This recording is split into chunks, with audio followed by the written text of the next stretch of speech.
It's 5 days until Christmas, and Arcade1up fans just got some coal in their stockings as they announced that they will not be at next year's CES in January, nor will they be announcing any new titles there. I'm going to talk about what the short-term ramifications of that are, and does this mean that Arcade1up is in big trouble? I'm going to talk all about it coming up next. Hey everybody, welcome on back into the Game Shack. I am your host, JDV for EvilGeniusEntertainment.com. Thank you for stopping by. It really does mean a lot to us. If you could please give us a thumbs up on the way out the door. It really does help this channel go along, helps other people discover it. And if you do like this kind of content, please subscribe, hit the notification bell so you know when videos like this come out. All right, so let's just jump right on into it. As I mentioned in the cold open, Arcade1up will not be at the CES 2024 show in mid-January in Las Vegas. For those of you who don't know, that stands for the Consumer Electronics Show. It is the biggest electronics show on the planet. There's some 1,500 vendors there, 150,000 people will roll through the doors at that convention. Every news group on Earth basically will be there. CNN, CNET, ABC, CBS, everybody's going to have a reporter there trying to suss out the newest, coolest gadgets.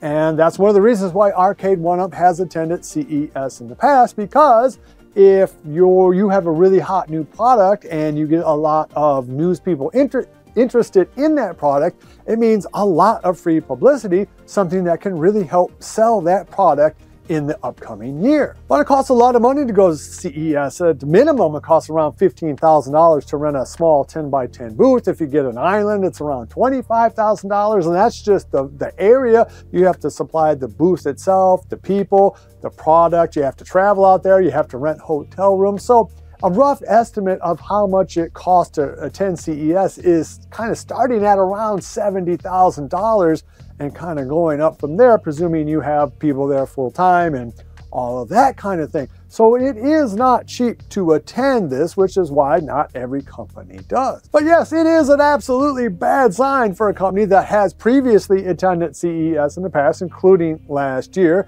If you're an electronics company that sells to all the big box stores, if you have sold millions of other games in the past, it is absolutely not a great sign that your belt tightening includes skipping CES, because as I mentioned, CES is the top of the mountain for this kind of convention.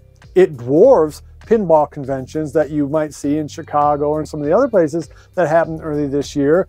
It's much bigger deal than those things. So the fact that they're not at CES in and of itself, it is not a death knell to Arcade1up. It is not a good sign, but it also is not the end of the world if they don't attend, because a lot of times the products that you'll see at CES won't necessarily be the most popular ones for the rest of the year. The products itself could change. We've seen that happen before from Arcade1up, where they show you one product, but the final version is different, or they don't announce a product that will eventually become very hot later on that year. So again, it's not the end of the world, but something else might be. And that's the fact that apparently they are not going to announce any new games during CES. So again, you don't actually have to be in the building to get some of the attention from that convention. You can still get a hold of reporters, particularly if you've established relationships, like presumably Arcade1up has done with CNET and CNN and some of these other type places.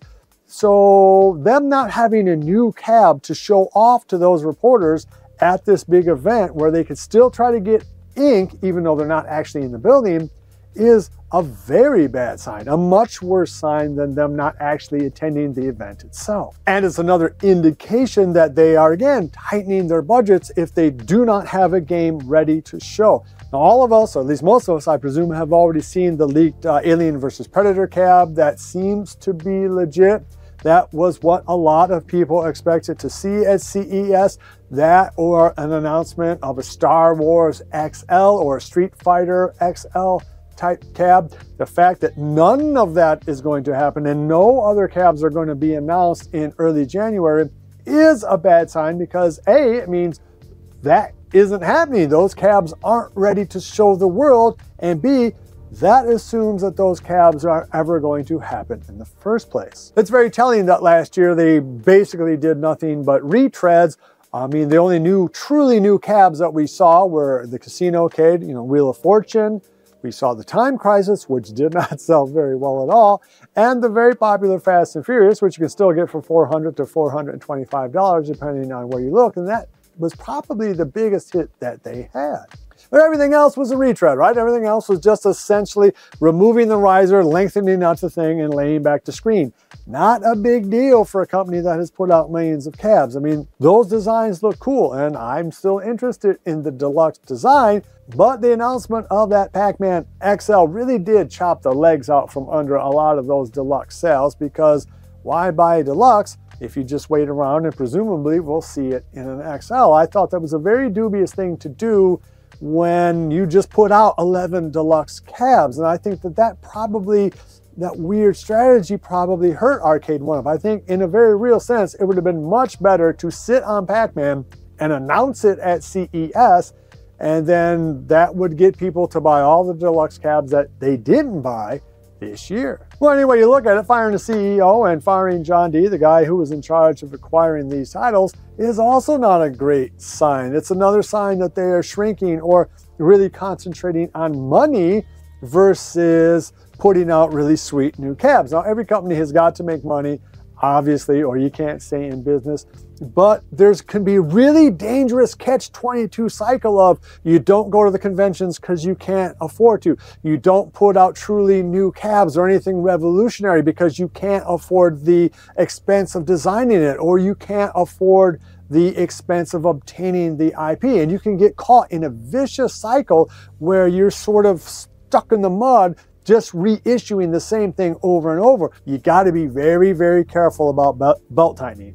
You have to shrink costs, I understand that, but if you do so at the expense of not releasing new titles, if you do so at the expense of not pushing your hardware forward, other companies, specifically I'm thinking about AtGames, but there are going to be others, will leapfrog you in a sense where, look, if you're a tech company, you have got to keep pushing the ball forward. You cannot simply rely upon the fact that your cabs are pretty. That's not going to be enough moving forward. For one thing, millions of people already own these cabs. So if you're going to inspire them to buy something new, it can't always just be simply a slightly bigger, slightly flashier version of something they already own. And I think we've seen that now in 2023. So in the end, I don't think them missing CES is the end of the world, nor do I think it's the end of the world for them not to announce a new game in mid-January. However, they cannot afford to wait very long, nor do I think can they afford to simply sit on those deluxe cabs. I do think that they're going to have to announce at least one new XL cab and at least one new title sometime before the end of February, or maybe it's a little worse than we think. So that's going to wrap up this episode. Please let me know down below what you think, if this doesn't mean anything. And yes, they're going to still announce cabs. It's just going to be a couple of weeks later, like it can be in late January, early February, just not at CES. No big deal. Or no, this is yet another indication that they're in real trouble financially, and that means we probably are not going to see any advances in hardware, and we're probably not going to see a whole lot of new games in 2024. Let me know down below what you think.